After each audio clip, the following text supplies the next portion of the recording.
Hello. Be right with you in a minute. Getting my get my mic get my mic on so people, because sometimes I tend to speak. I did a video one time, I couldn't really hear in the background. Um, this video, I hope it's not going to. I hope I don't lose subscribers, but I hope it. I try not to offend anybody. But there's something you that I've been noticing for a while, and I never. It's kind of edgy kind of situation, and this is for black men. And we come at black women pretty hard.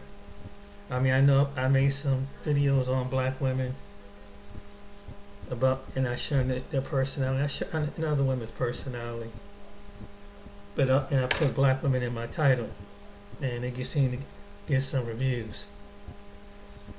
But no one ever talks about the white woman. So I'm going to show you some video with the terminology. A couple people pointed some things out in these videos that it kind of resonated, and it's going to slide in with the Just Pearly situation, and after that, then I'm gonna finish up. So I'm gonna go to this first video. I received all this product in 3 months. You want to know how? By becoming a product tester. You can sign up under this video. Verify your account, otherwise you can't receive any product. When your first test product arrives, scan the QR code. Form of a manner like that, even if it's verbal or physical. Any form of hate comment, threats, violence. Shout out to her channel. Does not support any of that. So today's video is something very interesting. Beware of allies. I think that's going to be the theme of today's video. Let me play this video right now. What is it, Kingston? This looks like a weapon to kill alligators, or it could be a weapon for cops to kill bad guys.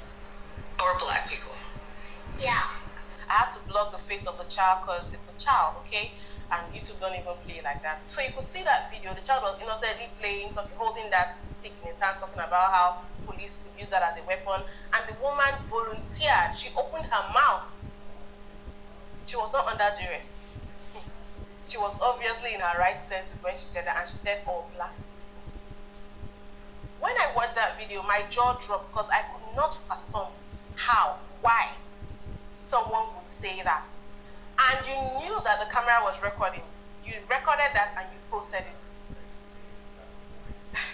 At some point, I'm like, this cannot be for real. Like, someone has got to be kidding me. Like, I understand how people could do it, in a hidden place where nobody is watching. They could say stuff like that. But for you to actually record that and post it, I'm like, no, this can't be real. Maybe she's just looking for clout. But I was wrong. She's not just looking for clout. That is just, maybe it was just God's time to expose her. I don't know. Let me play people's reaction to that. Yeah. I'm genuinely confused. Your son didn't say any of that. Like, why'd you have to add that last part? I totally agree with this commentator here. Like, you added that and then your response? And I noticed that you went to a few Black Lives Matter protests. Don't go to any more. Do us a favor, don't go to any more. Thank you. Yeah. What's crazy is that most black families I know are still teaching their children to treat everybody with respect. I mean, really, black people, most of you just got to the point to where now you will have that talk with your children about the police and being black. And behind closed doors, this is what a lot of them are teaching their children. She was just one who was actually bold enough to record it and put it on social media. Yet we wonder why race is still alive. Yeah. I don't know the mother's intentions, nor do I care. Police brutality is not a joke. It is not a fun fact that you blurt out at your 3-year-old. And then you chuckled, sending mixed signals to his very young, confused brain. This is not okay. If this is how y'all are gonna ally, we don't need the allyship. We don't need it. Go watch that whole video. That's what I'm gonna say. First of all, I'm not nice. I'm kind, but I'm not nice. So this is gonna be a bit. That child is in danger. Hands down, he is in danger. Why? Because he's been indoctrinated in white supremacy. He's being taught how to be a racist. Like we've said on this app over and over and over again, like many people on here have said over and over and over again, race, you are not born, but racism can be learned. And that's what they're teaching him. So yes, that boy is in danger. Before anybody comes up on here saying that, oh, it's just a joke, or it's just fucking sarcasm, or it's not that deep, f*** you all. Because you're, guess what? You're a supremacist. You're a white supremacist, and you're a racist. It's not what I believe, it's just a fact. It's not an opinion. It's a fact. It's the moment you said that, you're just no, it's not dark humor. It's racism. And for those who are going to come up in here, or I've seen comments like, oh, well, I'm insert any other race here except for white. If you're a non-white person who says, oh, well, I thought it was funny, I don't believe you're actually a non-white person. I believe you're a white person who is trying to impersonate a person of color. And that you're an imposter among us. I don't trust you. Yeah. It should be illegal to teach your kids to be a racist. I'm not even gonna cap to you. DCFS should get involved because technically you're teaching your kids to either eventually cause harm to another individual and some form of a manner like that, even if it's verbal or physical abusiveness. You're still teaching your kids to go out in this world to cause harm, conflict, and hurt people. That should be illegal, and DCFS should really get involved with that.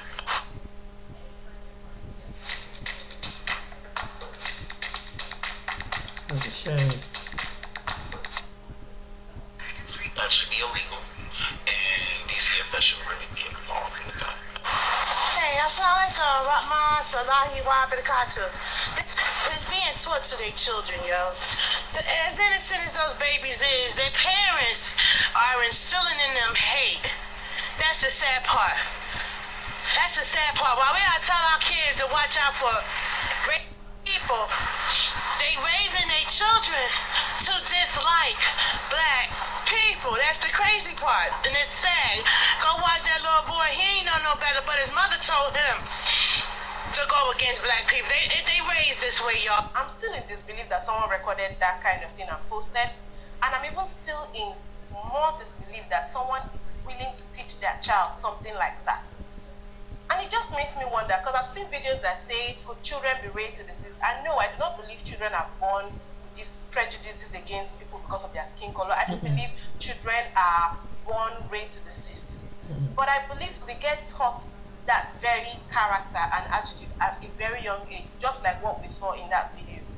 So when, she got all the backlash from making that video, I think maybe she took her page down, or maybe she got reported and then her page got taken down by TikTok. I don't know how it happened, but she created another page and then she dropped this apology. Oh, if you can even call it an apology. I've been debating on how I'm going to respond to this, and I just wanted to first apologize for the way that video was perceived, and that was never my intent. My intent was to teach him about police brutality and how people of color are disproportionately by police. And I know that me coming on here and apologizing isn't going to make it go away or make people hate me less or anything like that, and I'm not expecting that because it was an honest mistake and I didn't have the intent of harming others when I made it. And the reason I deleted it is because people were offended by it. But I also want to say that people attacking others that simply know me from school or because they saw me once walking down the street isn't okay, and they didn't do anything, so they don't deserve that. But if you want to continue to do the things you're doing towards me, then that's fine, because I made a mistake, and I'm gonna have to live with that, but no one else in my life should have to live with a mistake that I've made. But yeah, that's all I really have to say. I didn't mean it in a hateful way, just have a terrible way of getting messages across, I guess, and I am sorry for the video. From the apology, I don't think she seems apologetic. Even the explanation she's trying to give to me does not make any Why sense. explaining? Ma'am, you know what you were doing. Ma'am, you know what you were doing. You know what you said. Exactly. You know what your intentions were. You know the way that child was going to understand what you said, and you definitely knew what you were doing when you were posting that. You know, that me coming on here and apologizing isn't going to make it go away or make people hate me less. You're right. And as a member of the black community, I do not accept. Teach them about police brutality and how people of color are. You're so full of shit your eyes are turning brown. There's not a soul on this app that watched that video and was like, oh look, another person speaking out against police brutality. No. Everybody that watched that video said, oh look, another jackass showing their true colors. And here you are backpedaling. No, that's not what I meant. All of you are wrong. You don't deserve to be a mother. You're disgusting. You know exactly what you were doing when you told that little boy that what he holds in his hand can kill black people, after he stated it could kill bad people. You didn't take that opportunity to educate him about police brutality. You took that opportunity to be the racist that you are. And now you want to sit here and make the fucking cliche apology video that everybody does, but you forgot one thing. Your fake ass white woman tears. Try again. And it's the fact that you're playing victim in your video. True apology videos, baby. Let me tell you something. I went to school of public relations. My degree is in communications, public relations, and then my master's degree is in law and governance, okay? So let me just tell you this. If you're going to go on this apology tour, never make it about yourself. The whole video was about you. Ain't no people are going to hate me, and I don't know. Nobody hates you, baby. We don't care. We know that you guys exist. Y'all just showing who you are. That's what we want to know. We just want to know who the ones are, because to say you have a business, right? And I was going to buy something from it. I would prefer that you don't want, that you don't, to know that you don't like black people. This way I don't have to bring my black thing up in your store. I don't got to be nowhere around you, and I don't got to spend my black dollars. You understand? And then the shocking thing, you remember I called her an ally in the beginning of this video, is that this woman actually participated in the Black Lives Matter protest. I cannot believe this. Now, this reminds me of a comment that I saw on one of my videos where I talked about the white man who is a teacher who lost his job for, speaking of for black kids and stuff like that. Someone dropped a comment saying, with the amount of racism things that she has seen pan-colored people do, she finds it hard to believe that this man is genuine. And now I understand what that person meant. Because if a person can, on one hand, go out marching in support of Black Lives Matter, and on the other hand, you're caught making a video teaching this innocent child this kind of behavior. Like, pick a side. Pick a side. It's like speaking from two sides of your mouth. Exactly. Are you for us or are you against us? Pick a side. And in my opinion, I think these people are even the most dangerous. People that come to you as a friend, that you don't see them as a threat. You think they're on your side. You think they have your back. Exactly. But behind closed doors, this is what they're doing at home. Exactly. It's just sad. It's just sad. Exactly. Direct prejudice, indirect. What she's saying was an indirect prejudice. And this is something we have to be aware about as black people. And this is why I tell my stories, because I've seen indirect prejudice among some white people.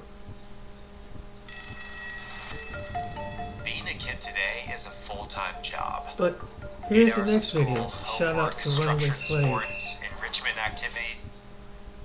Assalamu alaikum. Okay, so what I had to do for this channel is create an email list. The reason why is because due to the nature of the content of this channel, I don't know when the content is going to just mysteriously disappear or this channel will be shut down. The email list is just for the followers or the subs so that you know where these things are just in case this mysteriously happens. So just go down to the link in the description of the video, click join email list, put your email address in there, and boom, you're good to go. That means that I can also send you other information that I cannot post here on YouTube, and you'll also know where the channel is and where the content is in the event that it does disappear. Okay, let's cook. Alice Sebold. So this chick right here, she is the poster woman for white women falsely accusing black men and possibly telling an all-out lie on a black man who knows, but definitely falsely accusing a black man, destroying his life, and using this to propel her entire writing career, make movies, get rich, make a lot of money. Let's get into it, right? Actually, in this story right here, we're going to cover how not one, but two toxic, racist, white supremacist American women propelled their careers off of lies, false accusations, and the demise of a black man, okay? So, this Alice Sebold, she's the author of 3 novels. Her novels are called The Lovely Bones, Almost Moon, and Lucky. So, The Lovely Bones was a New York bestseller, New York Times bestseller, and it actually turned out to be a movie that starred Mark Wahlberg and some other movie stars or whatever. But the book that put her on the map was a memoir called Lucky.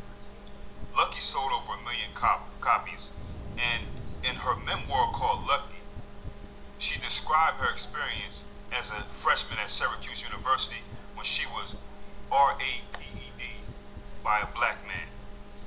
Now, this book, Lucky, it went on to sell well, you know. It put this chick, Alice Sebold, on the map. But the problem was, it was a complete false accusation of this black man, possibly an all-out lie. You know? But this was real life. So she took this so-called event that happened to her in real life. A man really did pay for this in real life. She turned it into a memoir and catapulted her career. She made millions of dollars, okay? And she lied on a brother by the name of Anthony Broadwater, and it destroyed him. So, in this book, this memoir called Lucky, it describes how she was raped in a tunnel by a black man when she was an 18-year-old freshman at Syracuse University in 1981. For anybody that doesn't know, Syracuse is in upstate New York. It's a university in New York, okay?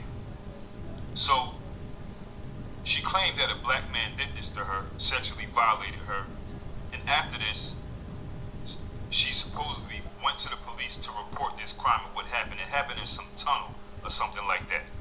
You know, she gave a description of the man who did this to her, and a sketch artist drew something up. But when the sketch artist drew something up, it didn't help at all. It didn't help with any leads. It didn't get this case any further. It didn't lead to them finding the black man who had supposedly sexually violated her, okay? So, this is what happened. 5 months later, this chick, Alice Sebold, is walking down the street. 5 months later, she saw Anthony Broadwater.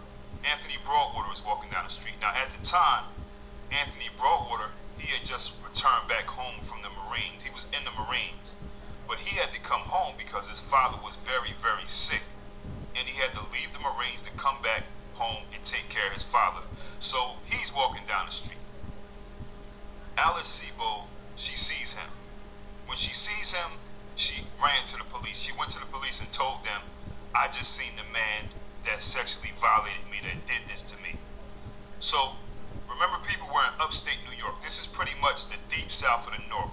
Horrible place to be. One of the worst places for black Americans to live. Upstate New York. Okay? A lot of people don't know about that place. So, she went to the police and claimed that she seen the man, Anthony Broadwater, who did this to her. And you know, of course, the police, they got excited. They got super amped up. You know, they got excited. They responded like American patriots. They got the troops together. They hit the streets, they put on their big boots, locked and loaded, they got their guns, and they just looking for a black man. So what the police and these detectives did in Syracuse, New York, is they rounded up as many black men in the area that they can find. And in the process, they were able to snag 20-year-old Anthony Broadwater, the brother who was just home, left the Marines to come home to take care of his father. Okay? So they take these black men in, rounded them up, took them to the lineup. So they take these black men into the lineup, they bring Alice Sebold there, they tell her, identify which one of these men did this to you. Which one of these men raped you, okay? So when she had these men in front of her, she didn't pick the man, Anthony Broadwater, who she just seen on the streets, who she was so sure that did this to her. She didn't pick him. She picked the man that was standing right next to him. And as you can see clearly, they don't look alike. They don't look alike, yo. Black people, we know they don't look alike. They may look alike, to white people who follow the all black people look alike thing. If we got the same skin complexion and we all look alike. Black people, we can look at these two and tell they don't look alike. Okay? So this is where another toxic white supremacist woman comes into play right here. And she used this to catapult her career. At the time that this happened, the assistant district attorney was something named Gail Ubelhoer. I think I'm pronouncing her last name right. I'm not going to keep saying it. She's going to go by Gail though. It's Gail Ubelhoer, okay? She's the assistant district attorney at the time, and there's nowhere to find a picture of her. I mean, you can't find pictures of her, but I suspect this is how she looks. So Gail Ubelhoer is trying to, at the time, she's kind of new in this career, so she's trying to catapult her career. She needs convictions by all means. That's all she cares about. That's all she wants to do. This is what these people do. So when they went to the lineup, again, Alice Sebold, she picked the wrong man that she was so sure that she seen on the streets, being this man by the name of Anthony Broadwater. Walking down the street, she said, this is him. But when she went to the lineup, she picked the wrong one. So this Gail, District Attorney Gail, she told Alice Sebold that Anthony Broadwater intentionally tried to trick her by telling his friend to come to the lineup and scowl and make a mean threatening face, so that they could confuse Alice Sebold and they would pick the man with the scowl, mean face, as opposed to Anthony Broadwater, the man who really did this to her. I'm gonna go over that again. This is what they did, yo. This is sick. Gail Ubelhoer, the district attorney, she told Alice Sebold, because Alice Sebold picked the wrong man in the lineup that they wanted. She picked the man on the streets. She was so sure it was Anthony Broadwater. They take him to the lineup. She picked another man other than Anthony Broadwater. It was actually the man standing next to him. So Gail, the district attorney, told Alice Sebold that, well, they tried to trick you. This guy, Anthony Broadwater, he brought his friend in and told his friend to make a mean, hardcore scowl face so that they can confuse you and you would pick the friend and not him. How dumb did that sound, people? But this is the type of stuff they really do. This is what a district attorney did to hopefully get a fast conviction any black man would do. Now, we know that's not possible for somebody to, hey, get my friend to come with me. How stupid does that sound? But I would imagine that, at the time, Alice Sebold, a 18-year-old white woman, freshman at Syracuse University, she's probably pretty stupid. Maybe academically okay, but in life, I would assume that, she's not that smart. So, Gail, the district attorney, is lying to her and trying to get her, to say that Anthony Broadwater is the guy. And Anthony Broadwater, by the way, he didn't know this man at all. He actually just met him on the day that they were all rounded up together, didn't know him. So of course we know Gail, the district attorney, she used this tactic to confuse Alice Sebold and assure her that the man she picked on the street, being Anthony Broadwater, was definitely the man. The guy with the scowl, no, he's just there. He's trying to confuse you. He brought his friend in here to look like that just so you could pick him. That's what they told him. So Alice Sebold, she's getting schooled by this district attorney, Gail. You know, this is her big white sister in the community, you know, so she's going to listen. So in addition, this district attorney Gail told Alice Sebold that Anthony Broadwater has a criminal history, a hardcore criminal history, which he did not. She was lying about that as well, trying to get a conviction on this guy that she claims was the man that she seen on the street, who definitely did this. So that's what she's trying to do. Oh, he has a hardcore background criminal history, which he did not. So the entire time, Gail is reassuring Alice that she's correct about Anthony Broadwater, the man that she's seen on the street. Although she couldn't identify him in the lineup, she picked the wrong man. Outcome, they arrest Anthony Broadwater, an innocent black man, and charge him with this sexual transgression of violating Alice. Okay? So Anthony Broadwater, he's tried for this, and he was convicted in 1982. And his conviction was heavily based off Alice Sebold identifying him as the man who violated her. So she went to court and she said, yeah, that's him. She was so sure. This is what he was convicted off of. She pointed to him in court and all that other stuff. Also, they did something called a hair analysis. But this hair analysis has been deemed by the Department of Justice as unreliable. It's no good to use in court. At that, they since understand that. But they used this hair analysis and her identifying him in court to convict him. So Anthony Broadwater, he goes to prison for 16 years. And I'm shocked that he only did 16. He goes to prison for 16 years, and in the meantime, while Anthony Broadwater is in prison fighting for his life, Alice Sebold is, and this assistant district attorney, Gail, okay, you got Alice and Gail. The assistant district attorney, Gail, she's out enjoying, they're both out just enjoying being white people in America. You know, catapulting their careers, moving up, advancing, setting themselves up to be millionaires and just having a ball. While Anthony Broadwater is in a New York State penitentiary, brawling and fighting for his life, you know.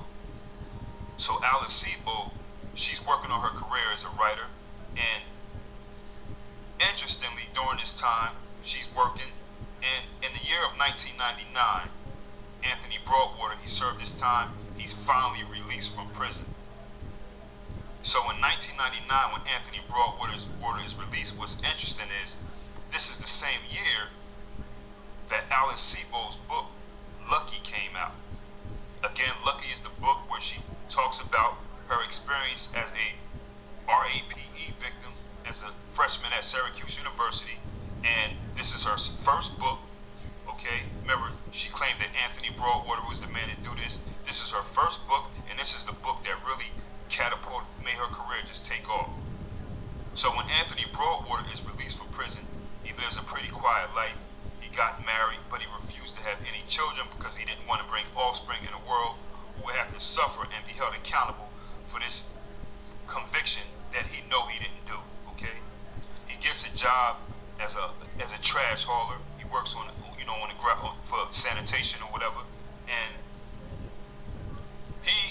his life is pretty much destroyed. Anthony Broadwater's life is destroyed because he's outcasted in the community. Remember, he has his picture and his name on a sex offenders registry forever, knowing that he's an innocent man. That's hard enough. Everywhere you go, y'all see that, man. You know, people when the kids are going to do Halloween trick or treating, you see these people, they got to go to a firehouse and all that other stuff, or they got a sign on their door. They try to, just real messed up that he got to go through this and he didn't do anything. He just came home to take care of his father who was sick. And by the way, his father did pass away during this time. Not long after he was arrested, his father did pass away. So in the meantime, Alice Sebold, she puts out her first book that talks about this so-called experience as a freshman at Syracuse that Anthony Broadwater did. And then she's working on her second book. Now this second book is a book called Lovely Bones, and it came out in the year of 2002. And it's another story based around kidnapping and RAPE. That sold over 5 million copies in America alone, grossed over 60 million in sales, and it was turned into a blockbuster Hollywood movie in 2009, starring Mark Wahlberg. Okay, her second book.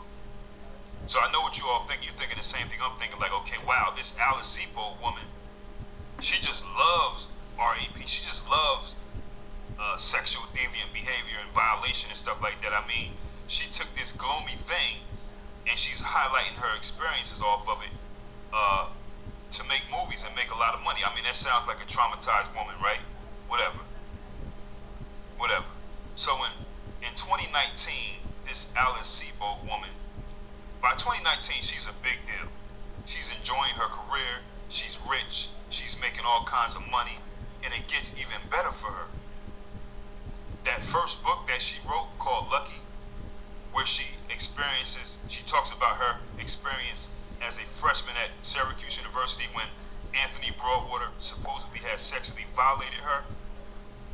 This is why I switched to Shopify. Shopify made it really easy for me to ship Ooh, this is everything getting over deep, boy. and hit the ground running. I was easily able to migrate my products and all of my some customer commentary information after. over. We would not be able to go on the road without a platform that we could rely on. Start your free trial with Shopify today. Supposedly had sexually violated her. Well, that book, it came back, that in 2019, she signed a deal to turn this book into a memoir with Netflix. Okay? She signed a deal with Netflix to turn her memoir, Lucky, into a movie on Netflix. So now this is going to be another one. So the first book that catapulted her career, where she falsely accused Anthony Broadwater, is now, years later, getting a Netflix deal. Okay? Now the second book that she wrote, that went big time. Now the first one is going to go big time off this Netflix deal. She's out here making major moves, enjoying being a white person in America. But here's where it turned around for her. Netflix hired a screenwriter named Tim Musiante. Okay?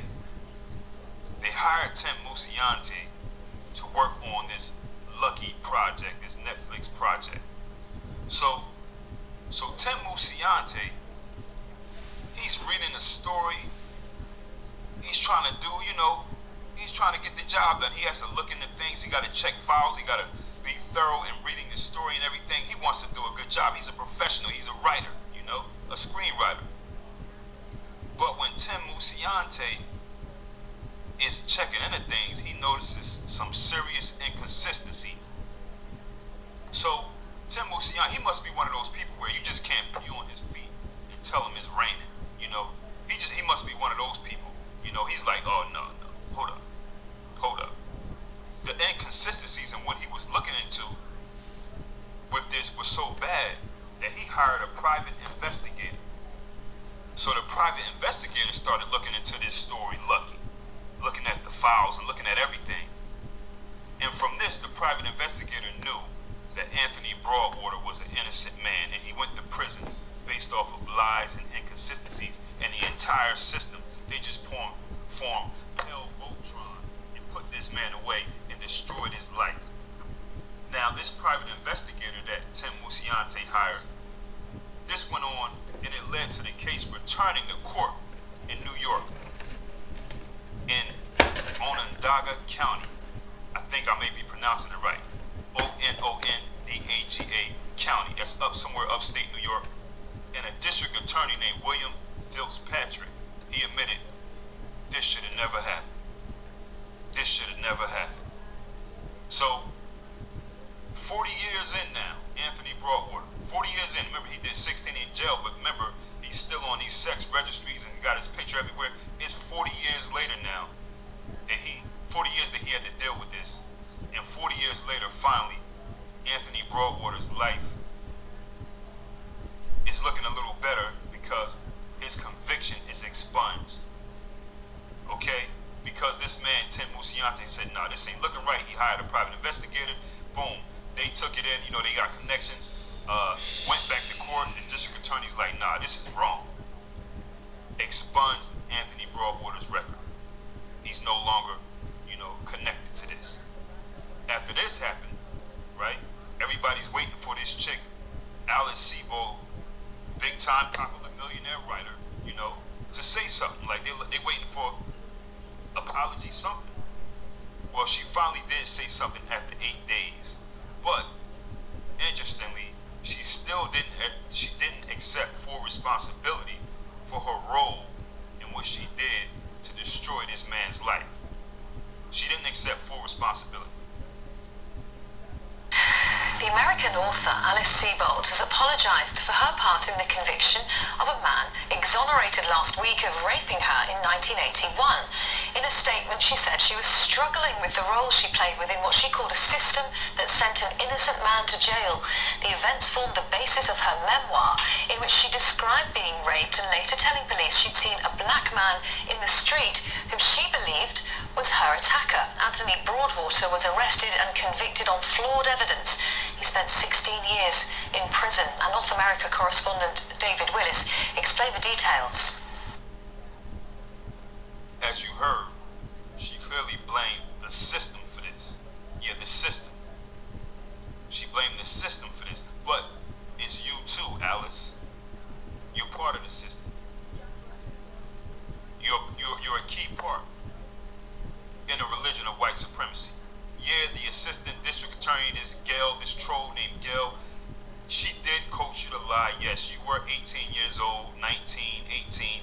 She coached you to lie. Yeah, she did play with your head. But even after this happened, you know, you knew that you were never sure who did this to you. You knew this. You even wrote about it.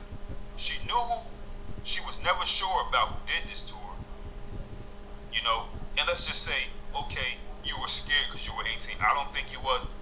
From what you wrote, it seemed like you knew you was lying. But let's just say somebody, well, she was scared. Well, she went all these other years writing, making money, living great, enjoying being white in America, knowing that an innocent man went behind bars and got out, and you still knew. You didn't care. You just rode the wave. You knew that this was a false accusation. And people, my question is, now I got a question. Did this even ever happen to Alice? Did it happen to you, Alice? Were you even ever sexually violated? Because your integrity is in question now, big time. I need to see pictures. I need to see kits, samples, all that. I need to see all that. I need the whole file. I need to see everything. I need to see the results from. Because now did this even ever happen to you? Did you stage this? I mean, come on, man. Because you seem very into and very infatuated with sexual deviant behaviors and RAPE and women being abused and taken advantage of and stuff like that. And you're so traumatized, but you base your whole career off of not your first book, your second one too. Like, you're so into this. This doesn't sound like a traumatized woman to me. I don't know. They say people take their trauma and turn it into art. Man, yo, that can be possible. That can be possible. But I don't believe it here with this white lady right here, yo. I don't believe it. And she knew that she could do this because Alice Sebold knows that America is obsessed with white women being raped. They're obsessed with it, yo. Always have been. They love talking about it. They love lying about it. They love making up lies and retaliating against the entire black community for things like this. Always did. We've seen whole towns and communities destroyed in America. People chopped up. Women burned alive. Women having babies cut out of their womb alive. You know, men being mangled, lynched, all because some white woman lied about being RAPED. This is an American pastime here. This is white women claiming to be raped is as American as apple pie and Chevrolet. This is a sickness here. America is infatuated with white women being raped, Joe. And for a long time in history, a white woman is the only woman who could be raped. You know what I'm saying? A black woman couldn't even accuse somebody. It just wasn't. It was impossible. A white woman is the only. I don't know what year that ended. You know what I'm saying? I don't know what year it ended, but I know in American history, for a long stretch of time, only a white woman can accuse another person of RAPE, and you know who she was accusing. You know what I mean? So this assistant district attorney, this Gail person, another white woman who catapulted her entire career, made millions off of this lie, this false accusation, and putting an innocent black man behind bars all this time. And I can't find pictures of this troll Gail, this district attorney at the time, but I can see that she went on to have a great career in law, and she's definitely a millionaire, you know. But I'd imagine that's what she was looking. She looked like this, or something like that, you know. So there's two white women here who went on and did big things based off of the demise of a black man, a false accusation, and possibly a lie. And you see how these people play games with the lives of black people. These women don't even care. Straight greedy. One woman used this to become a great writer, make millions, movies, books, all that, Netflix deals, and the other woman used it to catapult her career in the law field. And by the way, Anthony Broadwater, he did have his record cleared, and he was awarded just recently about $5 million or something like that. Something like $5 million. That's not enough. That's not enough. Maybe for his age, that's enough. If he was, 25 or 30, that definitely wouldn't be enough. But it's still not enough. He should be awarded more from the state, and he should be awarded everything from this chick, Alice Sebold, everything she made off of rape or accusing him of it or writing about him in these books, of course, with a fictitious name. That all should go to him because she got the money. I mean, that should all go to him. This is how I would do it. That would be, that would come close to being okay. You know what I'm saying? Just a messed up thing to happen to him. And also, this is for my white folks who always got something to say in comments, using their talk points on social media, complaining and saying things like, well, you can't talk about a whole group of people because of that, and this is causing further division, and that's hate, and that wasn't me, I didn't do it. Well, you people, you want to stand on a pedestal and get patted on the back because you're like the so-called white person who's not a racist, or you are against these behaviors, or I didn't do it, you can't say it's all of us. Well, let me tell you something. I know the people, when you make these comments, you are racist too.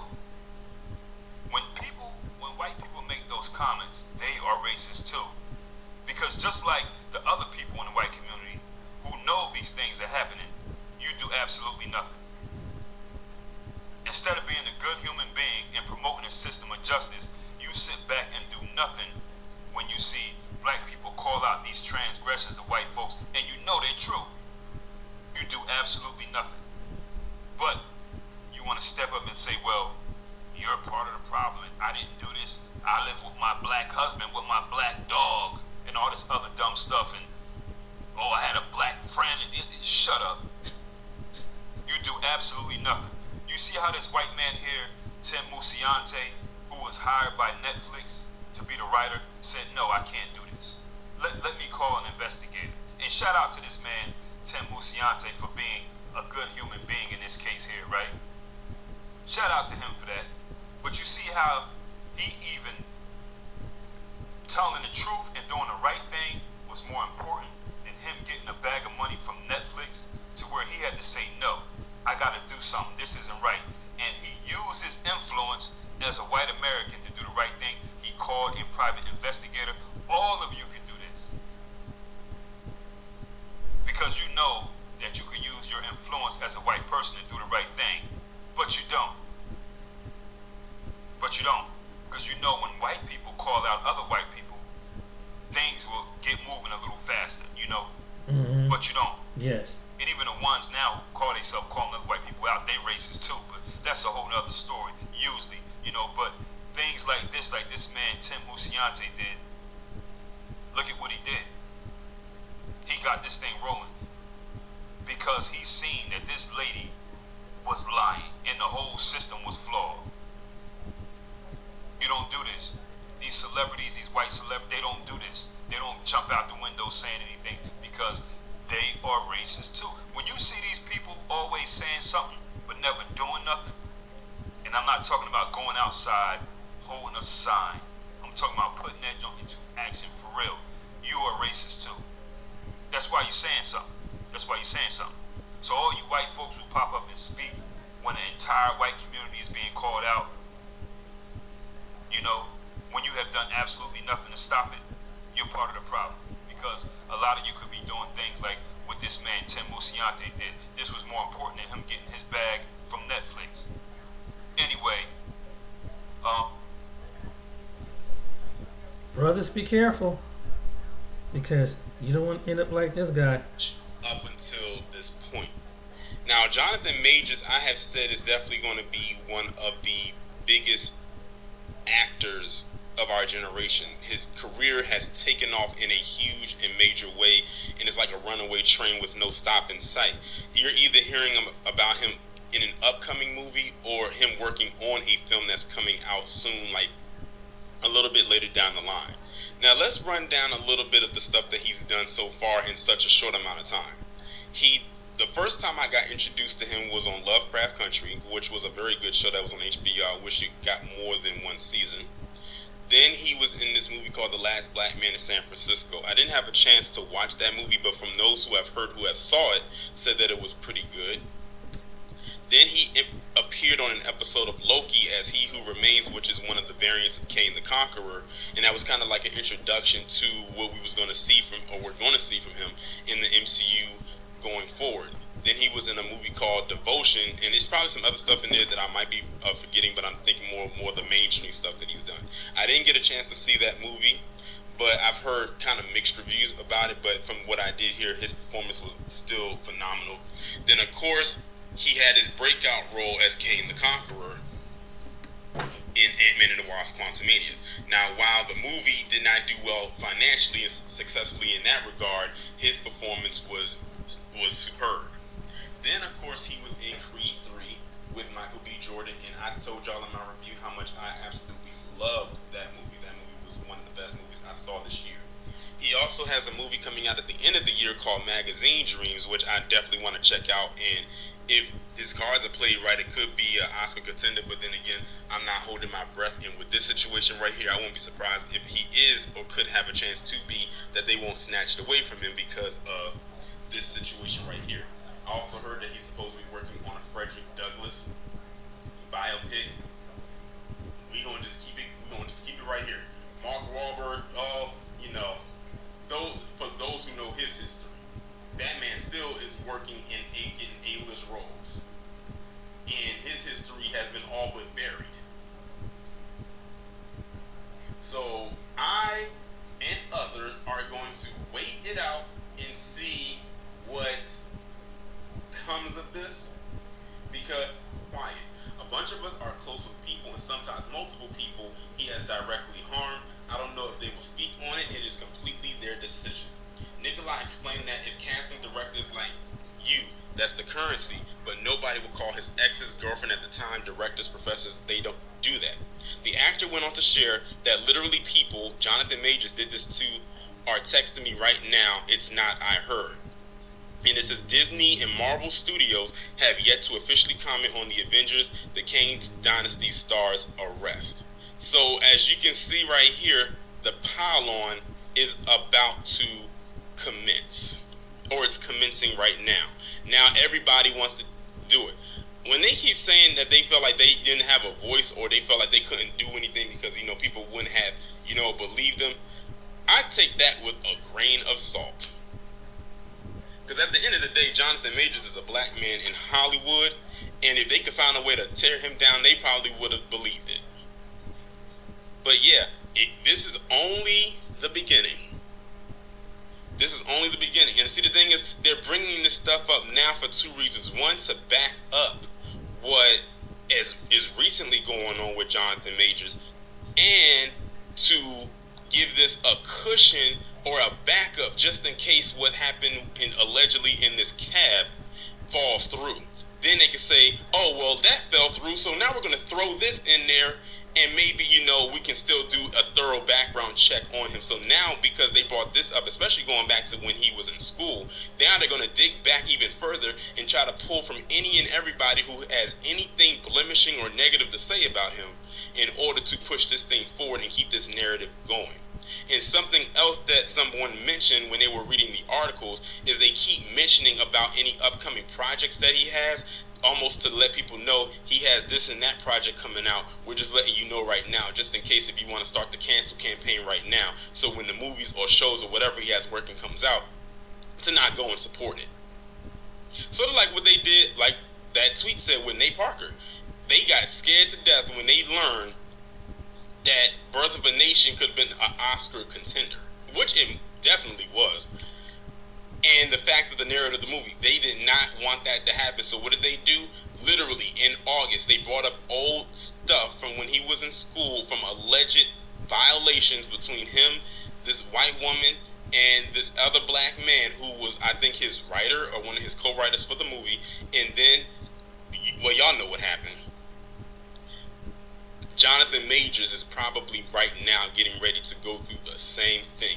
I've heard some people online call it a humiliation ritual, which, if that is true, I find it interesting that it's mostly black male actors that go through that, if it happens to land on them. They're going to drag this out for as far as they possibly can. Like I said, the best case scenario for Jonathan Majors is that nothing comes of this, and that this was completely blown out of proportion and there's nothing there that they can go on. The worst is that they find something that they can go on and keep this going forward, and then if they do that, then yeah, Jonathan Majors, his career in Hollywood is probably going to go just as fast as it came. So I want y'all to check this out. This is exactly why I said I wanted to wait and let stuff come out before just jumping out the window and immediately putting a video out there the day that this information dropped. So look at this right here. It says Jonathan Majors' attorney says video will prove he's innocent in woman's alleged assault. Remember when we were talking about the video from inside the cab, because all cabs have surveillance inside of them. So it says Jonathan Majors says he is the victim of domestic violence allegations that led to his arrest in New York. The actor's attorney, Priya Chaudhry, told USA Today in a statement on Sunday that Creed 3 and Ant-Man and the Wasp: Quantumania star is completely innocent and is provably the victim of an altercation with a woman he knows and expects charges will be dropped. The New York Police Department confirmed to USA Today in a statement on Saturday that Majors, age 33, was taken into custody after officers received a 911 call from a 30-year-old woman who said she had been assaulted. The woman was taken to the hospital, according to the statement. On Sunday, the Manhattan District Attorney's Office told USA Today Majors had been arraigned on multiple charges, including assault and aggravated harassment. In the complaint, the woman claimed she was struck with an open hand, causing a laceration behind her ear, and suffered bruising and pain when the defendant put his hand on her neck. Majors' attorney says she is submitting evidence to the district attorney with the expectation that all charges will be dropped imminently. This evidence includes video footage from the vehicle where this episode took place, witness testimony from the driver, and others who both saw and heard the episode, and most importantly, 2 written statements from the woman recanting these allegations. All the evidence proves that Mr. Majors is entirely innocent and did not insult her whatsoever. That's a lot.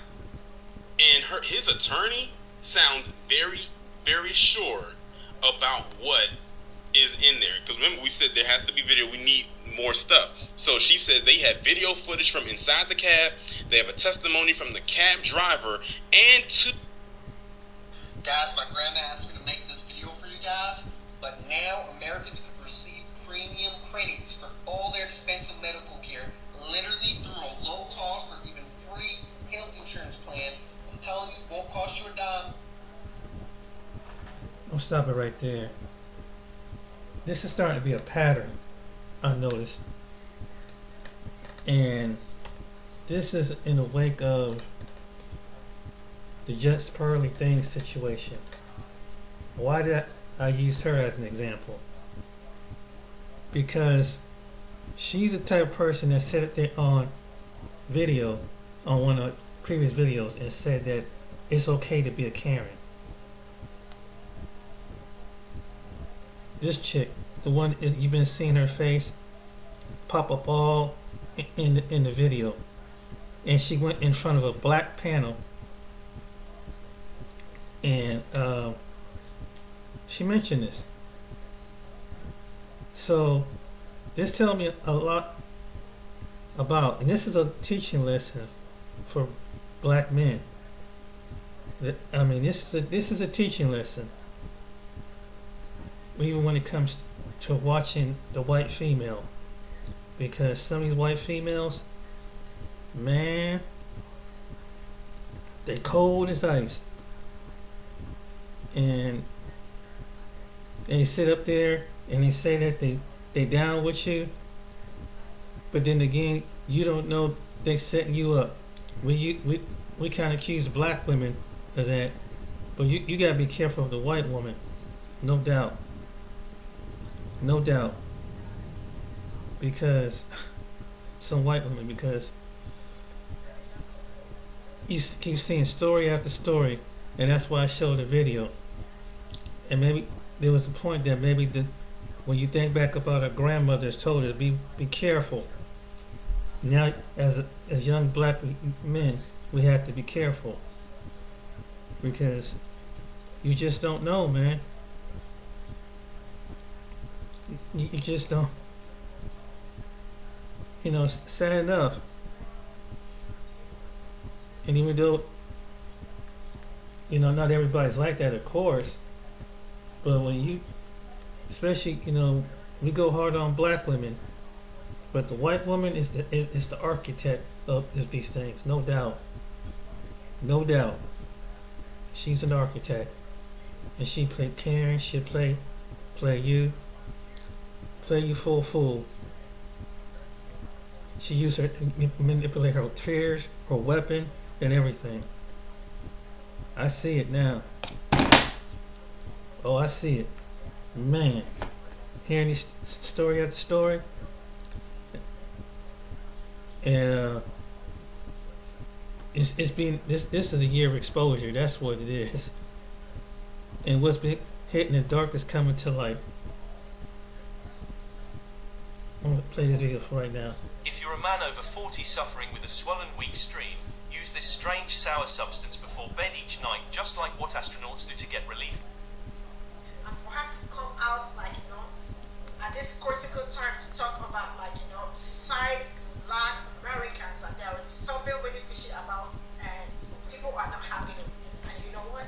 Stay close to the screen, let me roll it so you all can see. And let me know what you all think in the comment section. So let's get into it.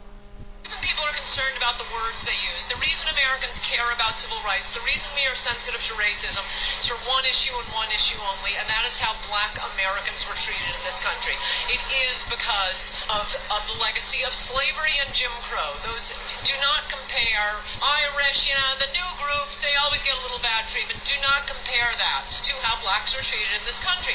You don't get to piggyback on the black experience in America. Do not get to do that just because you are a woman, an immigrant, gay, Hispanic. No, the rest of you can go F yourselves. No, this is for black Americans. We seem to have forgotten them. It's not a rainbow coalition.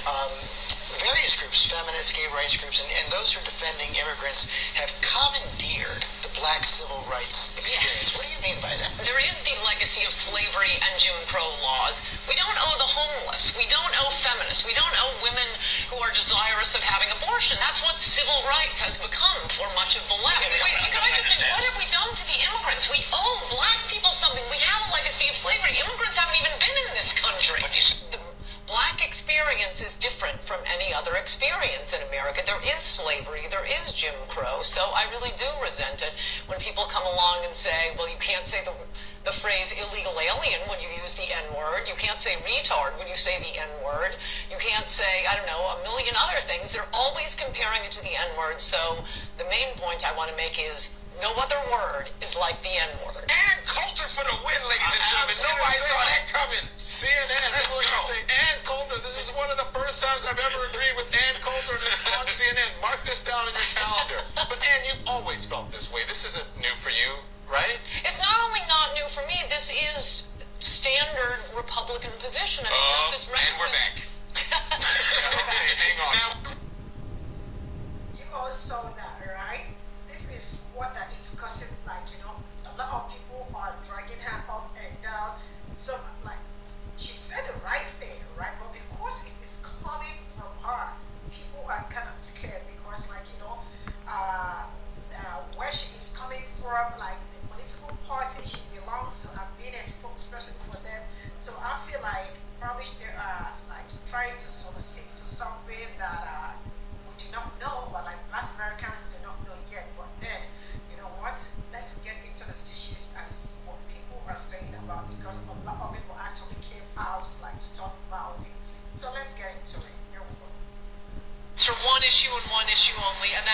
black Americans were treated in this country. I really, really need you to listen to this.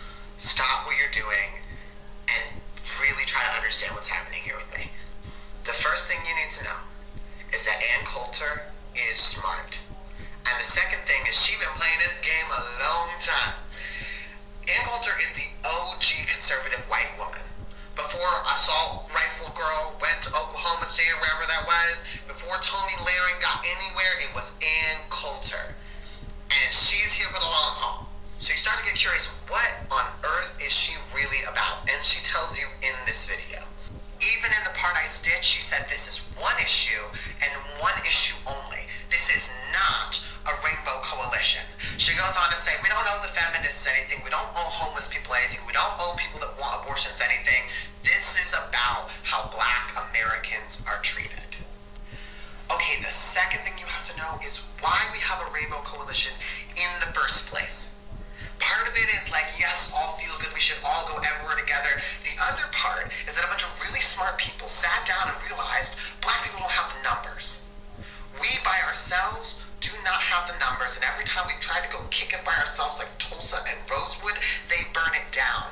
We needed allies, united in a common thread of decency, or else we would get nowhere. So when she says this isn't a rainbow coalition, first of all, she's spitting on Dr. King and the civil rights people who made that strategic decision for justice. The other thing you have to know is that Republicans in elections are making inroads with black and brown people. A, they cannot win any other way. This is a rapidly diversifying country, and they know that. So, they're using things like homophobia, like feminism, like, oh, don't you know those lazy poor people in your community, to divide us up. And they are fully aided by a bunch of black conservatives in the blogosphere who go after Megan Thee Stallion and trash women whenever they can, you know the type. And they're doing it because the Rainbow Coalition is getting us closer to justice. And we are getting more and more serious about all of us need to unite together against capitalism. And y'all have to understand that so many white people made the conditions of this possible. You all have tried to colonize oppression and compare every little differing experience you have to the black experience in America. So when Ann Coulter says this, it's like, yeah, they are in our business. So y'all need to stop yesterday. The ammunition you're giving them will keep them in power for literally ever. If you want to change lives, starting with yours, you belong at change. And that message, that's the whole message in itself. And there's some people that is trying to turn around. You know that when Ann Coulter, it must be something, because she's straight up all-American apple pie woman all the way. For her to say that, that's saying a whole lot. And I think it's more about what he says, more about politics. But about the earlier videos, to my black men, be careful. Who, if you decide to talk to a white female, you better check her mental status, because you don't want to end up like Jonathan Majors. If you dating women in America, a white female in America, you better be careful. And we go hard on black women, but you see this stuff is happening. And the videos I've been making about Just Pearl, let me tell you what's going to happen in the end. And I believe it's going to project down the road. She's going to get where she's at. And you know what's going to happen? I think she's going to end up going with another woman. She's going to probably end up being in the LGBTQ community. Try to ride that feminist wave, and then she goes straight into watch. It would surprise me. She used, because they go through that phase. They get with the black man, whatever, for a while. Then now that she's being exposed, hopefully no black men won't get with her, but no black men will get with her, and no black female will get with her. Most likely, she probably end up with another white female as her because ain't even the white males see where she coming from. They know, and I don't think some of them are really attracted to her. Some she's not their type. But for just Pearl, that's what's gonna happen. Watch somewhere, give it 5-10 years online. You know, she's still online, whatever. It's gonna be some breaking news. And cause ain't no black dude she want to get with something like that. She compromised and brought a white nationalist on there who don't like black people and don't think highly of black people. But he used that conquering divide, and this is what they've done to black people in our community, and that's the truth. So that's why I played this video. But brothers, be careful. If it's a white female from America, you gotta look at it the same way. If we gonna look at the black female and be cautious, we gotta do that to the white female. At least with some with black females, you know where they come from. White females do something sneaky in a whole different matter. And you brothers that got the bread, you really be looking out, because you got the booty breeze out there.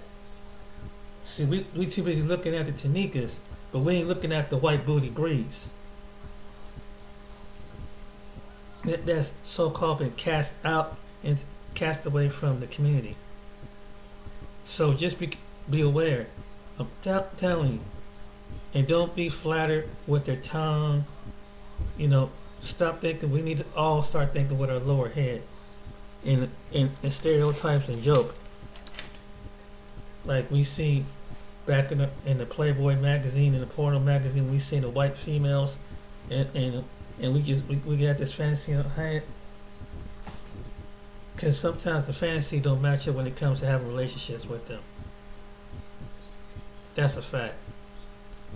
But I don't want to go too deep into this, but just hey, this is my advice. Be careful, because I know I am, and I know I would be. And I say, you know, even though you find yourself, go with the woman outside the United States. Do what a passport bro do. You won't have to deal with this in America. If you're gonna date a white female, date one outside. And one guy mentioned that was this guy. He got some kind of African accent. That's true. Water sea or something like that. Don't mess with it here in America no more. If you're gonna go with a white female, go one outside the United States. That's all I got to say. Because the proof is in the pudding. The proof is in the history. The proof is right there. And it's counting story after story. And you see, in Jonathan Majors, that girl that he was dating that got him in this trouble was a white blonde female. And there have been black men, like I made on my, there have been football, basketball players, wasn't with a white female. She get all up in her feelings, saying that you raped her or something like shit. Just as an experiment, and they use this as a power play. And right now, I would doubt in the next few years the white female will be the most untouchable woman, because black people are waking up. You know, it's like, unless you really know her, at this point, bruh, I would deal with the black female, be honest with you. But be selective of the one you pick. Have a good day.